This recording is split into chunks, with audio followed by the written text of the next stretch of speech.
Hello guys. ईश्वर का न्याय।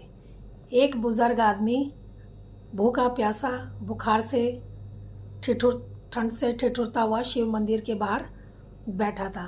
तभी वहाँ नगर के सेठ सेठानी एक महंगी कार में उतरते हैं और उनके साथ उनके नौकर होते हैं जिनके हाथ में फल मिठाइयों के थाल होते हैं। हीरे जवाहरात भी वो मंदिर में चढ़ाने के लिए लेकर आते हैं। तो वहाँ पर एक जो बुजुर्ग बैठे थे वो उनसे खाने के लिए मांगते हैं, तो वो उनको नहीं देते और सेठ जी उसको भला बुरा कहते हैं और आगे चले जाते हैं। सेठानी से वो बुजुर्ग मांगते हैं तो सेठानी कहती है मूड ख़राब कर दिया, अभी भगवान को चढ़ाया नहीं, पहले ही मांगने के लिए बैठ गए। और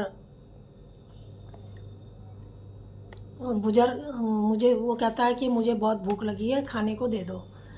तो वो कहता है, वो उसको फिर भला बुरा कह के वो भी चली जाती है और उसको खाने के लिए नहीं देते। उनके जाने के अंदर जाने के बाद वहाँ पर पंडित जी जो आए हुए थे वो कहते हैं कि आप साइड में बैठ जाओ, जब ये लोग चले जाएंगे तब मैं आपको खाने के लिए दे दूँगा। वो आंसू बहाता हुआ एक कोने में बैठ जाता है। वो बैठ जाता है। अब सेठ जी वहाँ पर पूजा का थाल लगाते हैं। पंडित पूजा का थाल सेठ जी को देते हैं। जब थाली पूजा की पंडित जी उनको देते हैं तो वो पूजा करने लगते हैं, तो वो थाली उनके हाथ से छूटकर नीचे गिर जाती है। पंडित जी दूसरा ला के देते हैं। वो जब दोबारा करने लगते हैं तो फिर तभी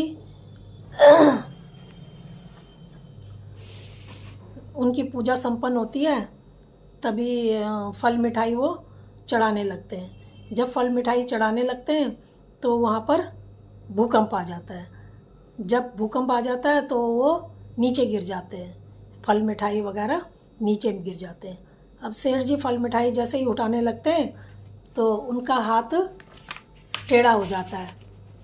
उनका हाथ टेढ़ा हो जाता है, ऐसे लगता है मानो उनके हाथ को लकवा मार गया हो।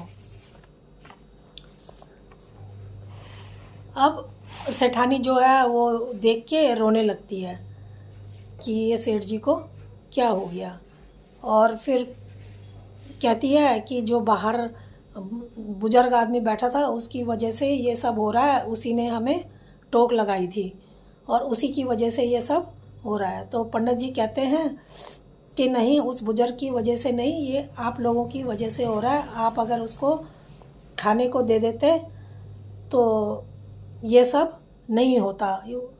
वो भूखा था, भूखा इसलिए आपसे मांग रहा था। किसी गरीब को अन्न खिलाना मानो भगवान को भोग लगाना है, क्योंकि हर इंसान के अंदर भगवान होते हैं। तो